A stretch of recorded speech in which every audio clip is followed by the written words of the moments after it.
BD news অ্যালার্টের আরও একটি সংবাদ সংযোগে আপনাদেরকে স্বাগত। কলকাতায় পার্টি অফিস খুলে চলছে আওয়ামী লীগের কার্যক্রম। কলকাতা লাগোয়া এক উপনগরীতে শয়ে শয়ে বাণিজ্যিক কমপ্লেক্স, রাত দিন লাখ লাখ মানুষের ভিড়।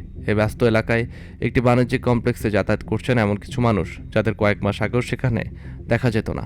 এই নবাগতদের অধিকাংশকেই চেনেন না আশেপাশের লোকজন, চেনার কথাও নয়। অথচ তাদের অনেকে মাত্র এক বছর আগেও বাংলাদেশের সবচেয়ে ক্ষমতাশালী রাজনৈতিক ব্যক্তির মধ্যে ছিলেন। তারা আওয়ামী লীগ ও এর অঙ্গ সহযোগী সংগঠনের শীর্ষ ও মধ্যম স্তরের নেতা।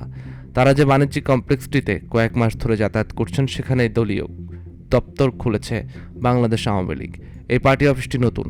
শেখ হাসিনা 2024 সালের 5 আগস্ট বাংলাদেশ ছাড়ার পর কয়েক মাস ধরে ভারতে অবস্থানকারী আওয়ামী লীগ নেতাকর্মীরা নিজেদের বাসায় ছোটখাটো বৈঠক ও দপ্তরে কাজ চালাচ্ছেন। বড় বৈঠক করতে হতো রেস্তোরাঁ বা ব্যাংকোয়েট হল ভাড়া করে। সে কারণে একটি নির্দিষ্ট পার্টি অফিসের দরকার ছিল বলে জানান নেতারা। বাণিজ্যিক পরিসরটির পেছনের ভবনটির দিকে 8 তলা লিফট দিয়ে উঠে বাঁদিকে গেলেই সারিবদ্ধ বাণিজ্যিক সংস্থা দপ্তর। করিডোরের দুদিকে হালকা বাদামি রঙের একের পর এক দরজা, তার মধ্যে একটিতে আওয়ামী লীগের পার্টি অফিস। 500 বা 600 স্কোয়ার ফুটের ঘরটিতে উঁকি মারলেও কেউ বুঝতে পারবে না যে এই ঘরটির সঙ্গে কোনোভাবেই আওয়ামী লীগ জড়িত আছে। কোনো সাইনবোর্ড নেই, শেখ হাসিনা অথবা বাংলাদেশের প্রতিষ্ঠাতা রাষ্ট্রপতি শেখ মুজিবুর রহমানের কোনো ছবিও কোথাও নেই ঘরটির বাইরে বা ভেতরে। এক নেতা বলেন, বঙ্গবন্ধু বা নেত্রীর কোনো ছবি নেই, সাইনবোর্ড কিছুই আমরা রাখিনি খুব সচেতনভাবে। আমরা চাইনি এই ঘরটার পরিচয় প্রকাশ পাক। এমনকি দলীয় দপ্তরের মতো ফাইল ইত্যাদিও এখানে রাখা হয় না। শুধু নিয়মিত বৈঠকের জন্য ঘর দরকার ছিল। এটিকে আমরা পার্টি অফিস বলি, যদিও এটি একটি বাণিজ্যিক অফিস।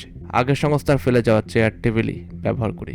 তিনি আরও জানান, এই দপ্তরে 30 থেকে 35 জনের বৈঠক হয়, যদিও একটু গাদাগাদি করে বসতে হয়। ছোট বৈঠক এখনও হয় নেতাদের বাসায়, কিন্তু যেসব বৈঠকে শতাধিক নেতাকর্মী থাকেন সেসব হয় রেস্তোরাঁ বা ব্যাংকোয়েট হল ভাড়া করে।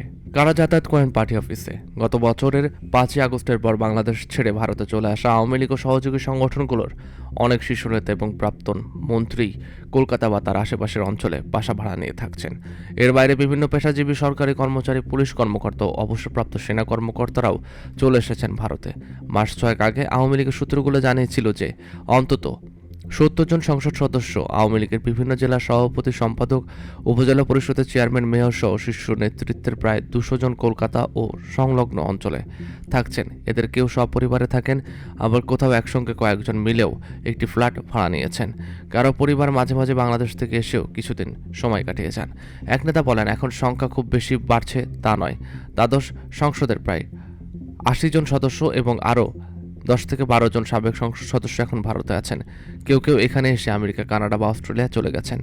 সহযোগী সংগঠনগুলোর শীর্ষ নেতারাও আছেন কলকাতার আশেপাশে। এই পার্টি অফিসের ব্যাপারেও সাধারণ মানুষ কিছু জানে না, সেটাই স্বাভাবিক। এমনকি দলের কোনো স্তরের নেতাকর্মীরা এ বিষয়ে জানেন তাও স্পষ্ট নয়। তবে এটি নিশ্চিত যে ভারতীয় গোয়েন্দারা এ বিষয়ে জানেন এবং ভারতের স্বরাষ্ট্র মন্ত্রণালয়ের অনুমোদন ছাড়া এখানে আওয়ামী লীগের কর্মকাণ্ড সম্ভব নয়।